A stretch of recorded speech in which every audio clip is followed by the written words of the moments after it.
Welcome everyone to another episode of the Football Analytics and Rant Show. We've got a lot of things to talk about. Not much related to the transfer news because nothing good is happening so far. A lot of major tournaments finished, and next year is going to be a very busy year. We have more on that coming. So first, we'll go to the Euros final. I think like most of you who will be watching this has watched the final. So England again choked in the final, 2 continuous Euros, and I think next one they are hosting, if I'm not wrong. Weren't they hosting the last one? No, last one was everywhere. That was the pan-Europe wala Euros. The final was in Wembley, so fair enough. Lot of games happened in England. That's all. But next time they're hosting like most of the England, UK, and Ireland. I think that's what the host is gonna be. Some games are gonna happen in Ireland. Mostly like 1 or 2 stadiums. Most of the games will be in England only. Yeah, so as you all know, the game finished 2-1. What did I say? I think it was evident that one team was like got it through much easier, and they barely scraped through every game. And there was one team that was like more mature, who actually had to face better opposition, and who went through most of the favorites of the tournament and then reached the final. I've heard it go both ways. Some people say that no, it's France and Germany who are to blame, who didn't do well enough because they didn't finish on top of their groups, which is why one side got skewed more. And England, because they finished on the top of their group, and the other teams, because they finished on top of their group, they got easier draws. Which is a very skewed argument again, but I can't say it's without merit. It's kind of true. Let's just look at the table so we'll understand. I mean, so if you look at the standings, see, Germany finished first, Spain finished first, England finished first. Yeah. Next Group D, where France could have finished first, they finished second. Okay. Belgium finished second. Okay. And Portugal finished top. But like France and Belgium are to blame because they didn't finish on top of their group. So they made it harder for themselves. Thus making one side of the bracket more, how should I say, more uneven. Uneven, okay. Yeah. Let's not call it easy. People will start hating. No, there's no hate to the other teams and that this thing. The only real test I think England got was in the semi-final against Netherlands. I know, to be fair, see, among Group C, England, Denmark, Slovenia and Serbia, they drew every single thing. What did they do? What did they as do? in that, like England are like telling England finished top on 5 points. How are they going to blame France? They are also on the same points only. England, as if England played well. England were fortunate. England played shit and they got lucky. That's the only thing. And knockout rounds, I don't know how many penalty shootouts. Let's not. Every other game, it was a surprise if the game didn't go to penalties. No, at one point I thought like, okay, his whole plan is to somehow get out of the group stage, and every match now it's knockout. No, he'll like penalty because for some reason they're extremely good at penalties. Whoever is taking the kick. I don't know, Pickford, I've never ever liked them as a goalkeeper, and that's not only because he plays for Everton and I'm a Liverpool fan. Yeah, it's not only that reason, but like in general I don't rate him as a keeper. And he's a national team keeper at that. I would prefer Dean Henderson over him, genuinely, because I think Henderson is a very good keeper. But I don't know, Pickford keeps managing it every time. There were quite a few good saves he pulled off throughout the tournament. Yeah, that's the thing. Like some players, what do you call that? Some players you call them club product. Some players you call them only national team. They're up there. There's that Mexico guy, no? Ochoa. So he appears. Mexico, Ochoa. Shaqiri only appears.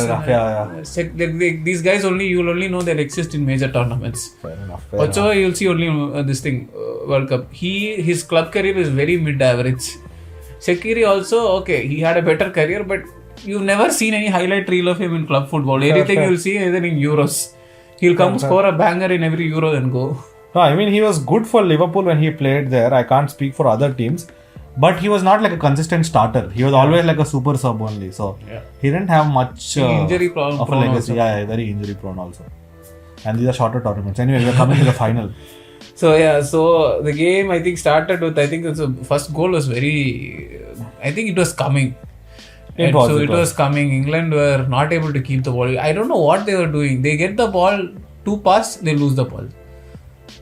And they'll again go for the ball, they'll get the ball, they'll lose the ball. And what is that? Why are you even winning the ball if you're going to give it to the next ball? I think Jamie Carragher said something very brilliant, because from our point of view, watching England's games, we always think like the manager is bad. The manager doesn't have a clue what he's doing, which is why England are not performing. But Jamie Carragher said, at what point do you stop blaming the manager? The last 2-3 managers in the same way have gotten hate from everyone because they are managing super team. To be fair, England have always had a super team. At what point do you stop blaming the manager? Maybe the manager is dominating enough to say, no, you have to play exactly how I say and only then it will be correct. Yeah. Maybe, and maybe not. Gareth Southgate didn't seem like a man who imposed himself that much. Yeah. The only major problem I would point out in him was that he made garbage team selections. The final 25, final 15, that list that he made, I think last tournament or something, they had like 25 players. Out of that, there were some 6 right backs or 4 right backs or something and no left backs. There were no DMs.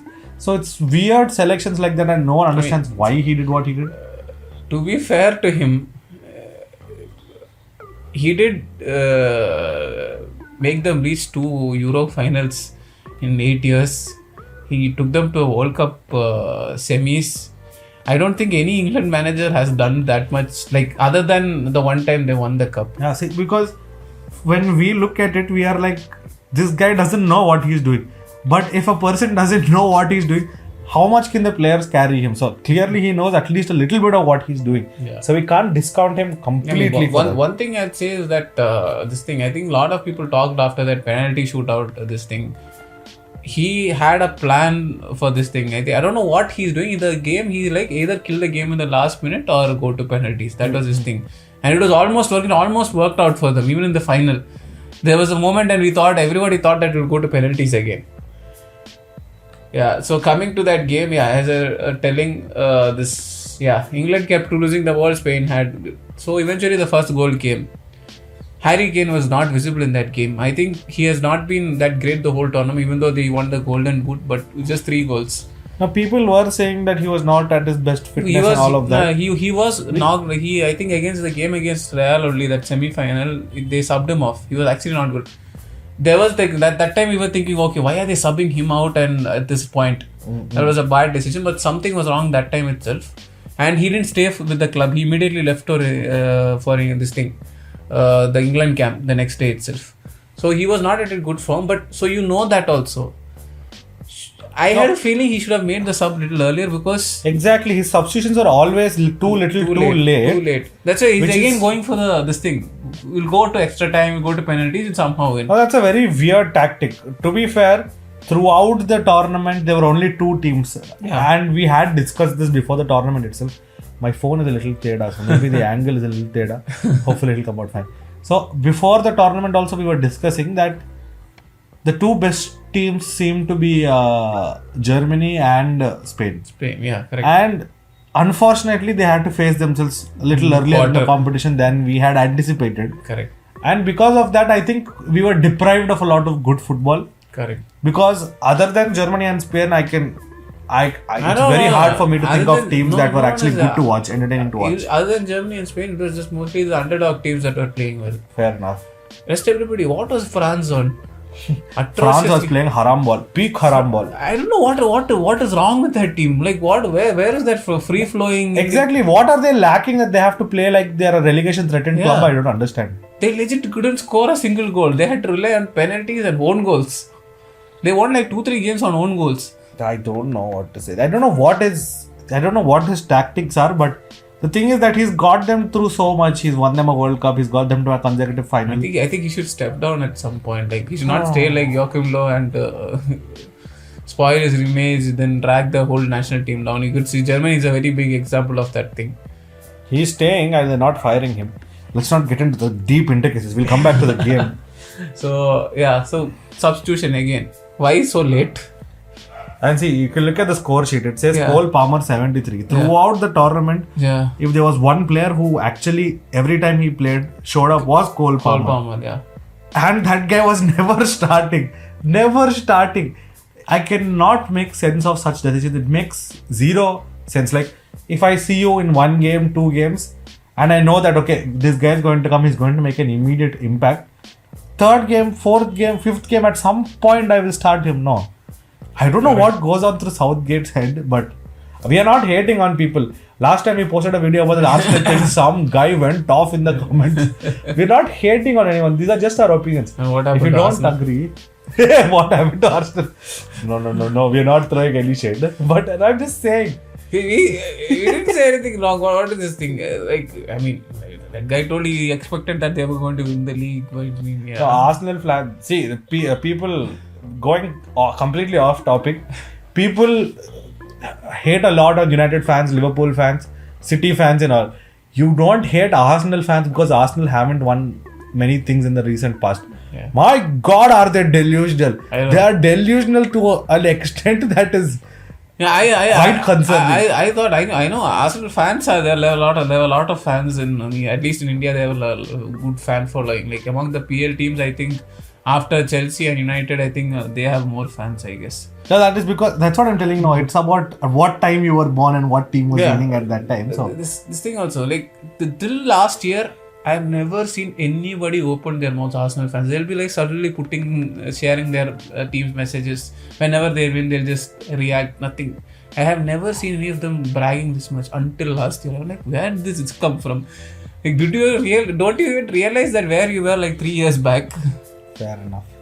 I mean, they were telling that they were going to win the UCL either they'll win the UCL or PL or something. That level they were telling. I mean, I let's not come to it. We'll have that for another discussion when the next season starts. So we'll come to the game. We'll keep deviating from the game. I just want to check the framing 1 minute. Because the phone is a little teda, no? Put your hand here. What is this in frame or not? I kind of more little back just in case. Okay, good enough. Abba. No, because it's a little tilted now, I'm always scared about what the fuck is happening. Let's go. Once it fell down like that, no? That's why I'm saying we should get a new tripod. Okay, anyway, we were talking about the game only. Let's get back to that. Yes. Yeah, so game, I mean, I think they overused that particular tactic. Yeah.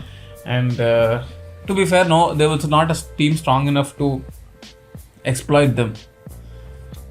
Because their side of the bracket was relatively easier, no hate to the other teams that were playing, but relatively yes, it was easier. And like no hate to them, they even England, they couldn't do anything about it. It's what happened. They reached the final with that, but then that is what didn't like when they faced a team that can come back, like which they cannot sit back, low block and defense and go counter. They are technically good, on par with them or even கொஞ்சம் better.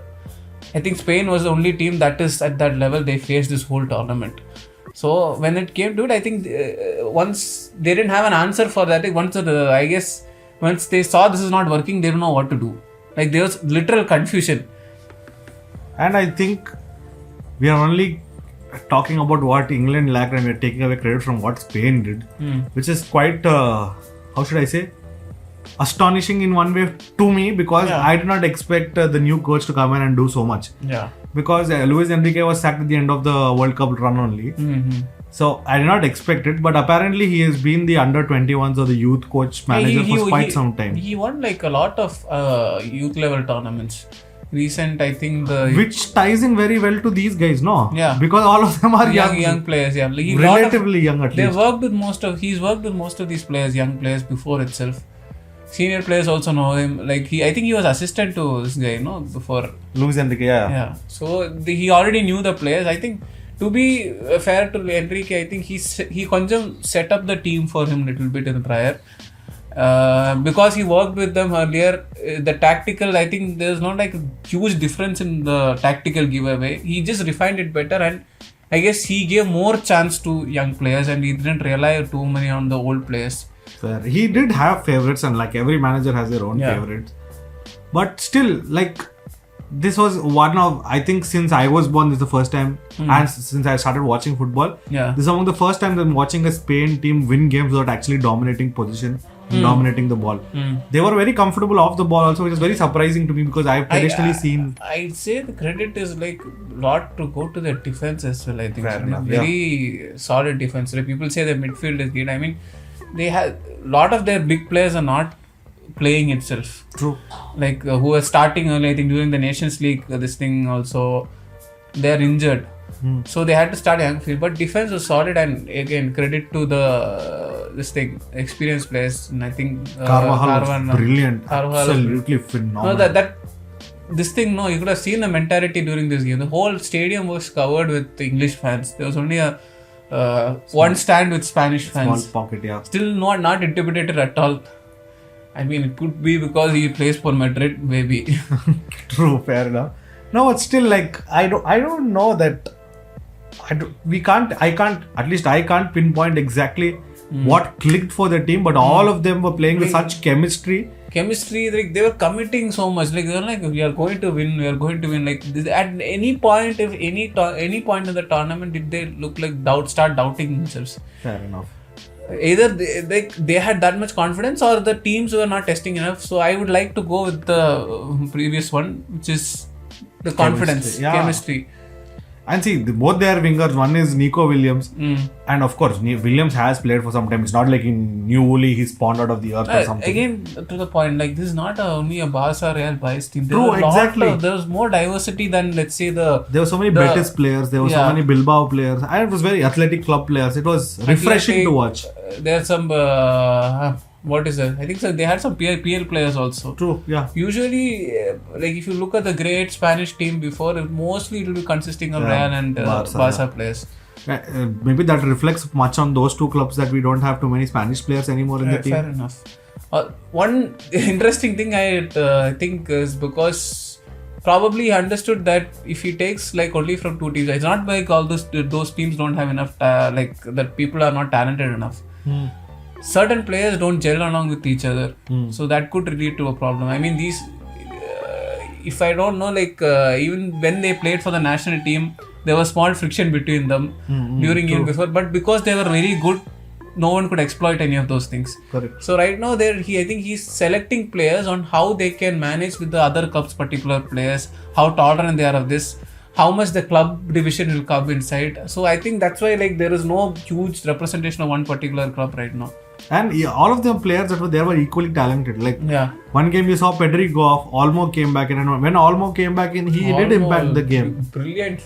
When Rodri went off, Zubimendi came in. Like you had a like for like profile-wise replacement for players, which is very rare for a team to have. Yeah. Like I'm not calling this a golden generation or anything of that. So the team is set up for success in a very good way. Yeah. Like it's a good foundation right now. There is not one person if you miss and one player I have to mention who has been a meme for a very long time, and I have memed him. It's Alvaro Morata. My God, phenomenal! His hold-up play, his positioning. I think he was the captain, right? Yeah. He was the captain. Sensational. Of the team. He was so good. Like other than he does the groundwork. Whether even if he can't score, he does everything. Exactly. Hold-up play, positioning. He lays up the ball for other people to score. It is so good. He was dragging the defenders. No selfishness at all. Perfectly executed for. If Olmo was able to score, Oyarzabal or whatever his name is, I can't pronounce it, I'm sorry. If he was able to score, it's because Morata held up the play in such a brilliant way that defenders were drawn out towards him. Because otherwise, if Morata got a good chance to score, he would score. Which is not what I would have said 2-3 years back if you would have asked me. He changed his image in my mind forever now. Yeah, I think he's like more like, he played like a team player mostly. He understood his weakness, his strengths, and he worked on those things. Like, okay, I can do this better, so I'll work on this. There are people who can score better than me in my team, so I'll make space for it. I think he accepted that as a captain, so it was a big deal. And I think he was very emotional when they subbed him out also. Fair. So yeah, anything else on the key? I don't know. Obviously, we'll have to mention Nico Williams, Lamine Yamal, brilliant players. Olmo, I forgot. Sorry, I think Olmo was Pedri was the player of the tournament. But Pedri went off in the semis, I think. No, semis he was injured and Olmo came back. Not Pedri, my bad. Rodri, sorry. Rodri was the player of the tournament. Of the tournament. He's very good, and even Rodri got injured, and you could have seen. They were showing it on the TV that the England bench was very happy that Rodri walked off. Zubimendi walked in and he held his own. Yeah. Not to say that Zubimendi is the worst player, but there are very few people in the world who can compare to Rodri right now. Perform at the level that he's performing. So it was very good. It was a very good tournament for them, and it came together very well. To see how they are going to do after this, where they are going to build, how they are going to build after this is going to be very interesting to watch. Yeah. Because Spain in the World Cup was an underdog. No one expected them to go even as far as they did. Mm-hmm. The Euros before that also underdog. Like they had decent players, but we never expected them to perform well. Yeah. So this tournament also, they were a good team, but to some extent that is a good thing. Like for these young players, like nobody's expectations. not much expectations. Expectations, like so they can nicely get the win through until okay, now we are in the semis or now we are in the final. So I think everybody was thinking like, oh no, like I mean we were all calling them favorites, but inside like it was not like heavy favorites. It was like how we used to told last Euros France are going to smash every team and win or something. Mm-hmm. It was not like that. I mean, okay, there are equally good teams also there. Sounds psychotic to say that France are going to smash every team. Fellows can't go to the penalty area. Forget about shooting. I think this thing was a Nations League finals or also Nations League is going to come. I think so. The groups are. How many games are these poor players going to play? I know they earn a lot of money, but still, this is slavery at this point. Yeah, that's what I told. We'll come to that next. I think. Okay, we'll finish this up. And 23 minutes or roughly 20 minutes, we've talked about this game. And I know not many people watch the Copa America, and if anyone does, they watch it for either Neymar or for Messi. Since there's no Neymar, I don't think there are any Brazil people here to talk about. We'll talk about the Copa America. Yes.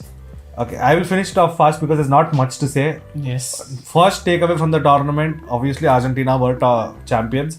And this time I don't think they had it as easy. I mean, they never had it easy. Yeah. But I think compared to last time, I guess this was more rough. More rough. Yep, definitely. There's a lot. Good you told about the rough thing. I think there's a lot of controversy in this tournament. So if you don't know, usually FIFA standard pitches are 120 meters long. These pitches were 100 meters long. So 100 meters, usually in Europe, when the under 13 players, still under 13, they play 9-a-side football. So the 100 meters grounds are which they used to transition these players into 11s. So during that period, they'll play 11s in this 100-meter pitch. And then they'll go on to the bigger pitch. So it was that small. The whole reason was because all these stadiums, only the NFL stadiums in US have a capacity to hold like 60,000 plus. Not like they don't have football specific stadiums. But imagine like conducting such a big tournament like this with a huge Latino population in your country and you're not able to to be honest, like we all know why they conduct in the US, it's more the money. So it was not feasible for this thing. But in the grab for money, I think the game became very rough. I think they put these, if you don't know, these NFL fields, they use artificial turf. Most of them, they don't use grass. Natural grass, yeah. So usually they're supposed to remove it and put it. That's how FIFA mandates a particular type of grass for every tournament and is very strict. So what they did here is they literally put a layer of grass over this artificial turf. Yes. So after over a period of games, it started coming off. And suddenly you are in with the slippery artificial turf. There were so many injuries. And people who've played on both will know the difference. If you've ever played, we play in a ground where there's only mud. We also play on artificial turf. Yeah. And some of us have had the privilege of playing on grass also. The grip you get in grass and artificial turf is genuinely, it's like you're skating around. Slippery. If you're used to playing on mud or on grass, artificial turf does feel like you're on roller skates going zoop zoop. Yeah. Grass. Okay. The whole point is to stimulate this effect of grass. The problem is grass is on soil, and soil is not a hard surface. It's pliable. It's pliable. Yeah, the studs can hold on to it and get grip. The problem is this is a plastic under this. There's a layer of plastic under this. If you don't you land your foot properly, it will bend.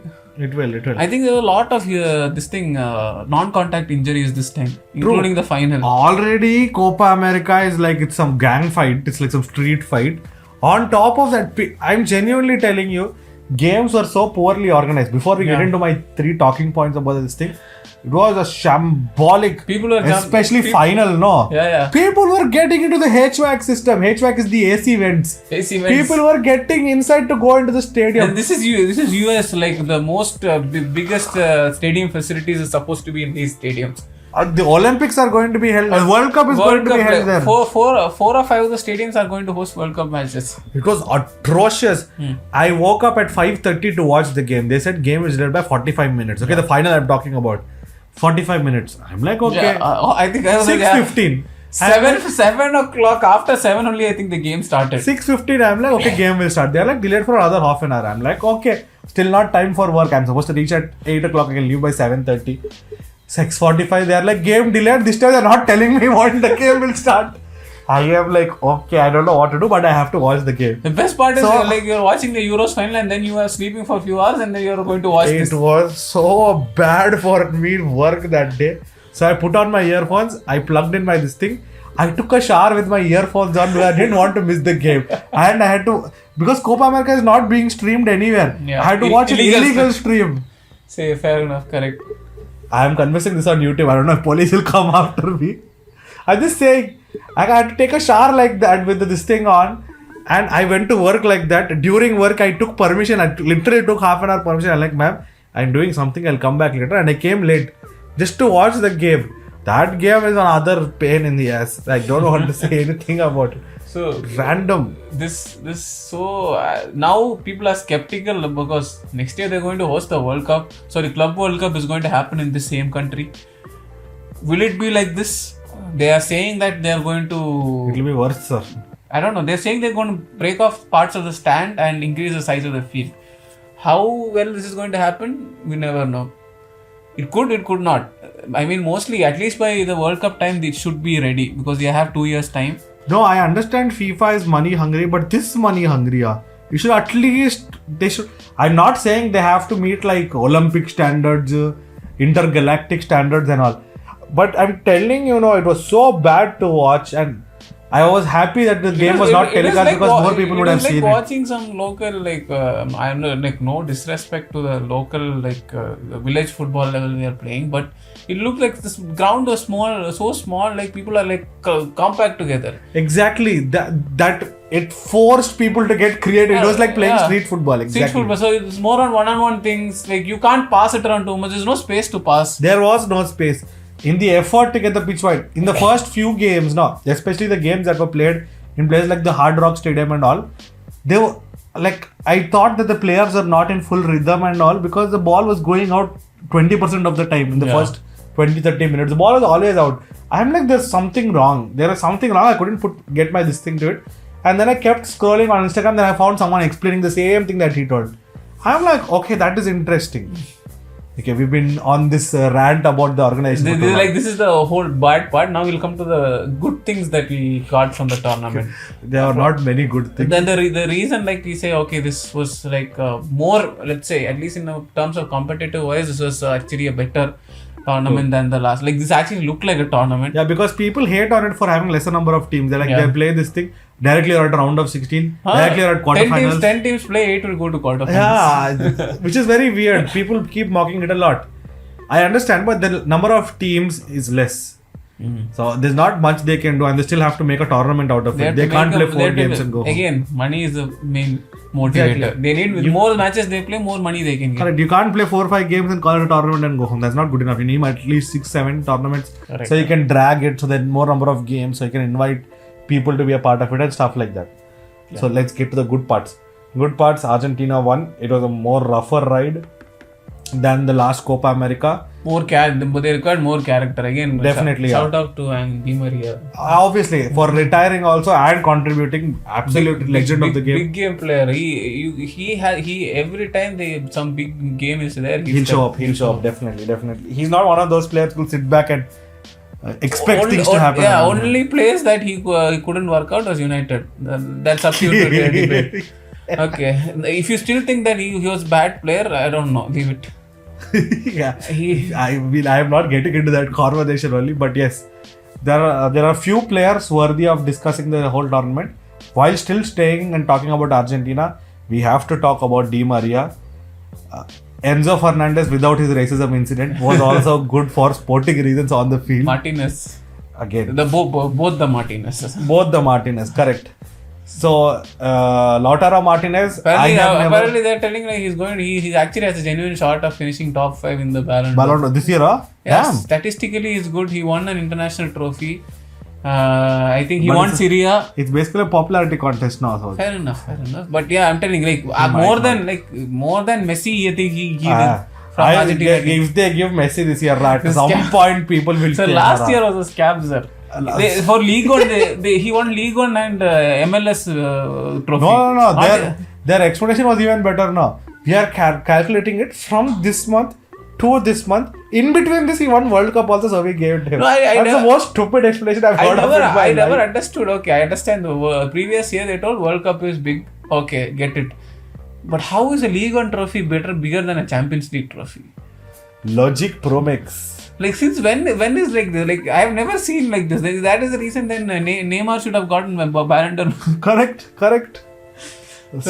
Still staying here. Argentina, a good team, but they had like earlier you could have said that a few players could have carried the whole team. Yeah. This team was not a team made up of a few good players. It was an actual team. Yeah. It was a team effort to get to the final and win it. I think this was like not more of individual talent at any point. Definitely. Like it was more about that like them wanting to win. Them wanting to win. And after the game, you saw how big it meant to them. Now, obviously, they won the World Cup.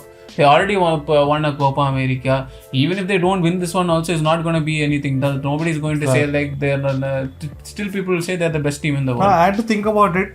2 years back, Messi had no international trophies. Randomly, we wake up one day, he has. I don't count that finalisma thing, but still, he has three trophies. Hey, he's not a friendly, no. You can count that. See, he's not a friendly. They were playing for a trophy, and I don't think FIFA recognizes that as a competitive match.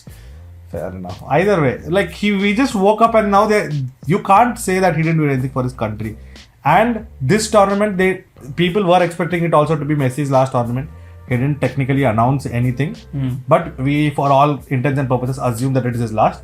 So all of them wanted it to be a good farewell for Di Maria and Messi, and the whole team got around that and they did well.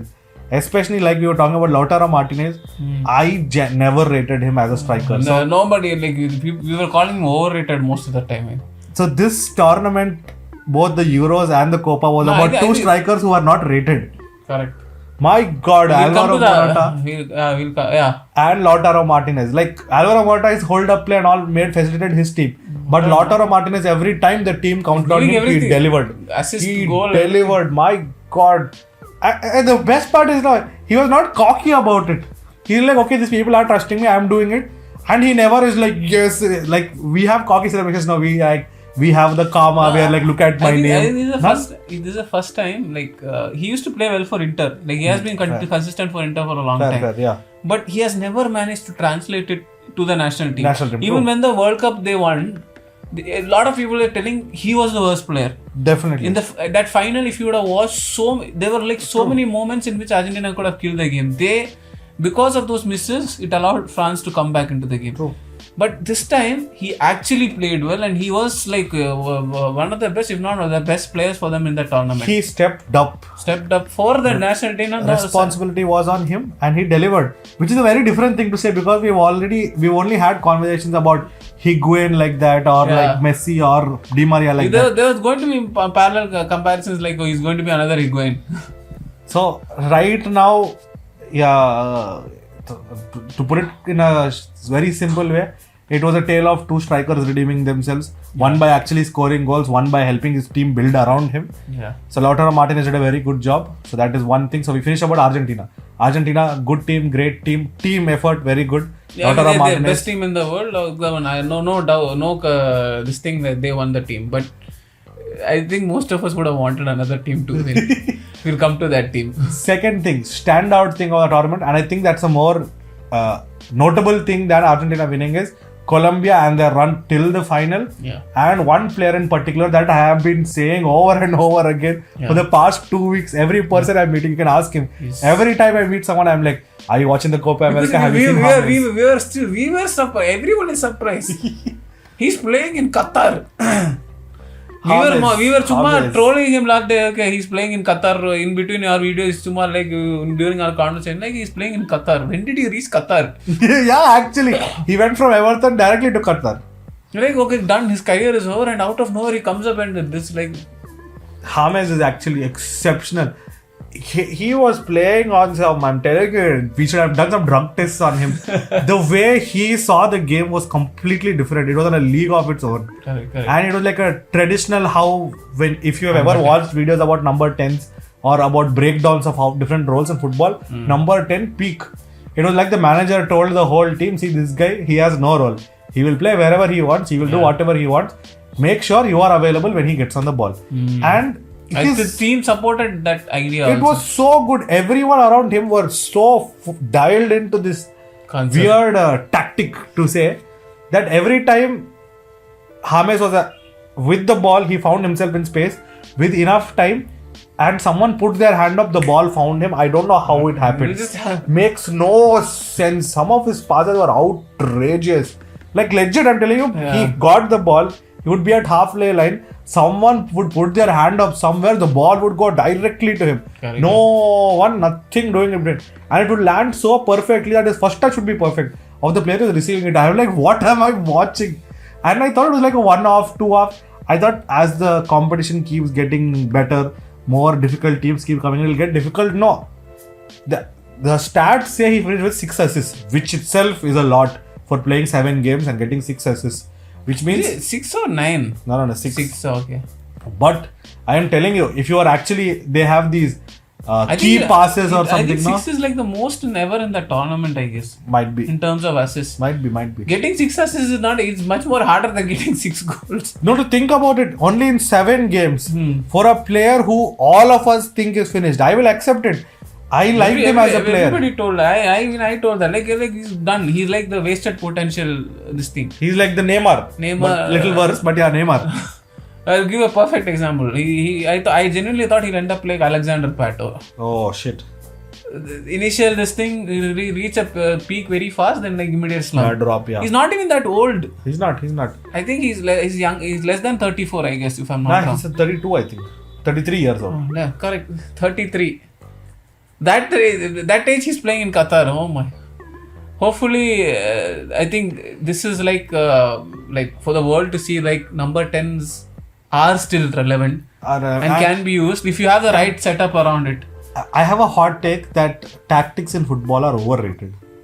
Right now, like there's nothing new. Now everybody's doing the same thing. No, it's we have complicated football to such an extent. It has stopped becoming a game. It is now more of a science. It's like you have to do this in certain area. You have to look at this guy and pass in this way. You have to be in this area of the pitch. No. You watch James Rodriguez play for Colombia. You will understand why football is beautiful again. My God, it was so good. I guess Mr. Pep found so much in the game, tried to land up things like now whatever you're saying is coming to me. We should thank Mr. Pep for that. Yeah, my God. It's become too technical. Yeah. I'm not saying it's like position oriented, like you stay here, you stay here. There's no freedom for any player for doing anything. And like if a player has freedom, like Messi is now at a point where he has freedom, but he becomes a liability to his team because of his freedom. Correct. That is how much tactics have developed, that if you give a person a freedom, however good he is on the ball, whatever he can do, he is still a liability for his team. Which is a very weird way to look at football. And for that specific reason, I'm telling you, nobody watches Copa America. No one likes Copa America. I watch Copa America because I like Brazil. That is my third point. I will get to that. But like, when you watch Copa America, we are so focused on European football that our definition of football has become European football. There is a world outside that, and Copa America always opens my eyes to it. No, I still like, I don't think Europe will come into that thing like it's against. I think they'll still focus on system focus, but there is a change that is happening in the South American countries. They're going back to this thing. I don't know what it's called. Relationism or something. True. Like there's no fixed position. Fixed position. Like it's mostly like they have areas. Yes.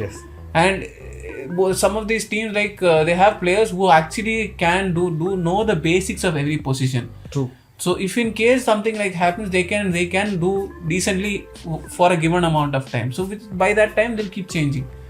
So that is what you see. Like if you look at olden times, like people are randomly moving here and there. Then they brought in structure, like the defending to the core, counter attacking, then possession control, triangle. This all came, and initially it was nice because not every team was doing it. One or two teams were doing it. Okay, they were good to time. Once everyone started catching up to that, now the games have become very stale. If you let's say if you get a team, both teams having the same tactics, possession, half the time you will see ball bouncing here and there. True. They'll get the ball, they'll try to pass, hold the ball for some time, then these guys will get the ball will hold for some time. It's like that table thing, table football. What's it called? It's going like that. I'm not saying like the ping pong version, but it's like, okay, you'll go here, you'll go here, you'll go here. Then if you get a possession team and a counter-attack team, then you'll get the most boring game you'll ever see. And I am telling you, I love watching football. I love breaking it down. I love analyzing it. But genuinely, my definition of football became very boxed because I watched only a certain area of football. Yeah. Watching Copa America actually made me feel good about watching football again because it was different. It's like a breath of fresh air. Like you don't feel in the end of the day, like a lot of us watch football to get that sort of entertainment factor also in our life. And that's slowly those are not there because there are not a lot of guys who are taking on defenders now. There are not a lot of guys like who are like, okay, I'll shoot it from outside the box, I'll try. Now it's like, no, I'll keep passing until we get perfect chance and then score. The thing with that is, sometimes you will not get that, it becomes very boring. Like there are so many games that we call modern classics because it was 3-4 and the other team won or something like that. But genuinely, will you remember the game after a few days? No, you won't. You'll remember the scoreline, you'll remember who won, you'll remember who played well and all that. But will you remember the game? I don't know jack shit of any of the names of the players in the Colombia national team. But I will remember how they played. That is how beautiful it was. Everyone, like, if you look at the last break of international football, everyone's conversation was about how Colombia were playing. And remember, this is a team that didn't qualify for the World Cup. And there are 6 teams qualify from at least 5 teams like direct qualification from CONMEBOL. They finished below Peru. So this is a team that is like in the lowest of lows until last year. I think they were written off. Nobody in Copa America also thought they are like, where will they go? We'll see. And they beat up the actual favorites, one of the favorites of the tournament, Uruguay in the semi-final. Definitely. Uruguay were also very good this tournament. Yeah. Luis Suarez played a good second fiddle. Yeah. But let's not go to that. Colombia. Colombia, I'm telling you, if you have not watched now, even for your TikTok fanboys, compilation fanboys, go back and watch James Rodriguez 2024. It's very, very, very, very good. I don't even watch Copa America. I started watching because people were saying Colombia are playing good. So I just watched from the quarterfinals. Too good. You can ask anyone who's watched those games or just go back and watch replays. Yeah. Don't watch replays. Watch highlights also. Even in highlights, you will understand how good they were. Correct. So they deserve to be finalists. Did they deserve to win? Maybe not. And obviously they fell short there. One more, okay, before we finish, like one more small story that people forgot to notice, I guess. Canada made it to the semi-finals. Which is magical. Canada is the only North American country to reach the semi, they get out of the group stage.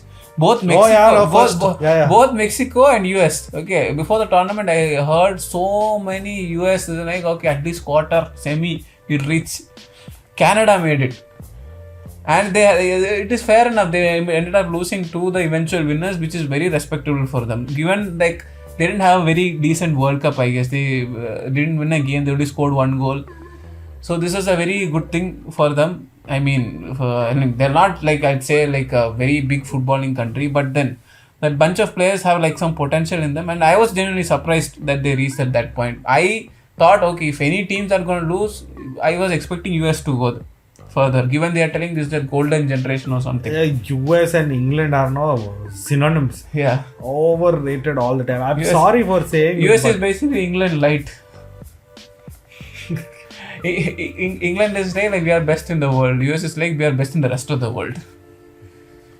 I don't want to say anything. Yeah, so shout out to Canada and anything else you want? Last one.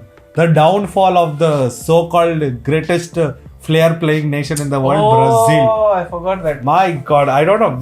We have entered into 40 minutes mark. Again, now, the but conversation still, rises is Vinicius Junior a club product. This it has to be discussed because what was this tournament? Garbage. I think they're still stuck in that Croatia game. Garbage. My God. I'm telling you, it felt like a local team could go and challenge the Brazil team and still come out on top. There was zero chemistry. They had no cohesion. Nobody on pitch knew what was happening. I felt like, why should I wake up at 4:30 in the morning to watch this? Garbage. Nonsense. I am telling you. Fucking bullshit. I don't know how to swear at people. No, that's what I was telling you. They're still stuck in that penalty shootout in the World Cup. They haven't recovered from that fully. How long will it take? Sira, Neymar is injured, I understand. Neymar is a very important part of the national team. Neymar is to the Brazilian national team what Messi is to the Argentinian national team. No doubt. No, whatever you say about him in club, he actually plays, whenever he's on the field, he plays well for Brazil most of the time. He always shows up. He's like Di Maria, but maybe not as effective. Yeah. But still, he is the person around who the whole team rallies. Even if he's not there, like where are all these players, Exactly. Madrid players who played I'm coming for him? there. Why are they not Vinicius, Rodrigo, Richarlison. I can start naming people. You'll be like, oh yes, Aren't all they of these supposed are to people. replace him in the future? Exactly. So bad. There was this meme doing the rounds that this fellow Ronaldinho said, "This is the worst team we've ever had. I will not be watching this."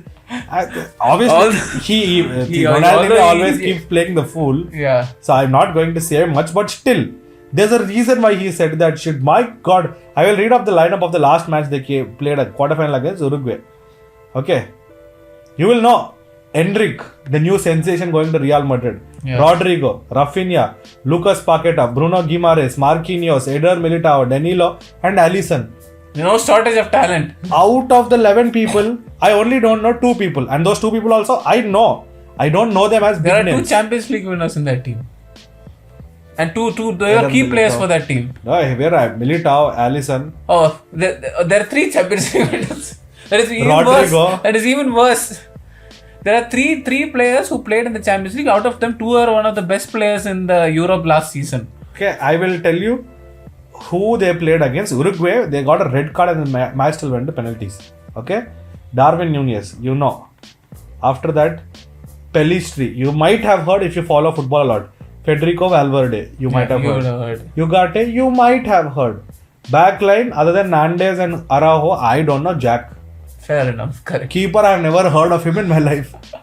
Out of the Brazil national team, out of the 11 who played, I think the keeper is from this thing, their national league only, I think. The keeper is not playing, not from outside, I guess.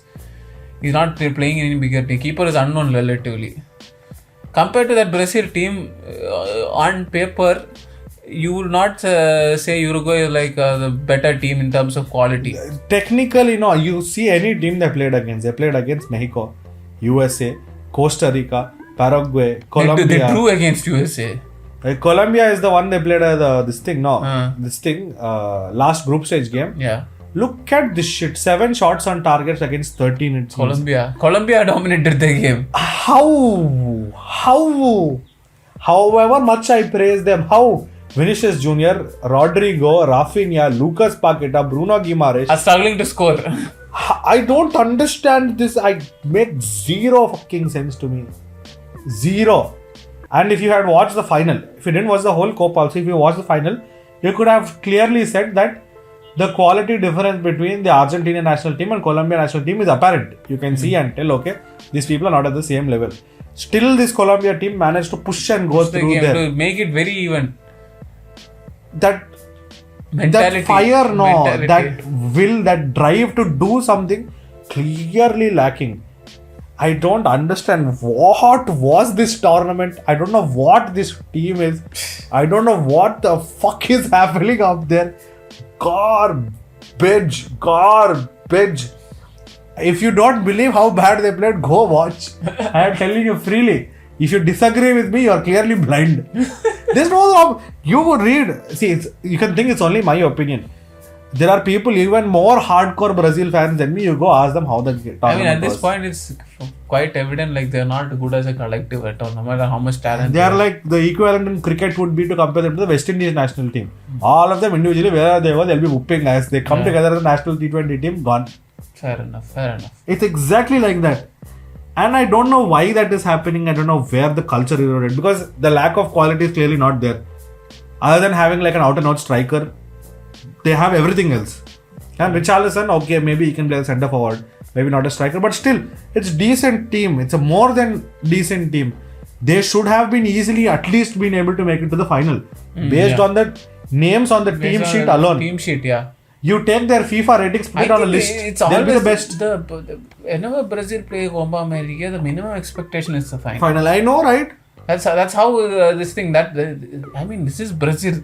That is the thing now. Uruguay and Colombia, and to some extent, like Jittu said, Canada played so well, people forgot to notice how bad Brazil are playing. Yeah. They are happy that other countries are outperforming their expectations, that we are forgetting that there are certain countries not even meeting their expectations. Bare minimum, no. Bad. I think that completes my rant, because I'll keep on talking if you leave me about Brazil. Okay, I think we are done. We originally planned to have this as a 10-minute talk. It has gone up to 50 minutes. We'll cut this down, so this will be one episode. In our next episode, we'll be talking about a few other topics. More controversy, more discussion, and it's going to be entertaining. Yes. So, thank you so much for watching us today. We will meet you in the next episode, which will most likely be in 2 or 3 days from when this comes out. Thank you. Like, Bye. subscribe, share. Bye-bye. Like, subscribe, share.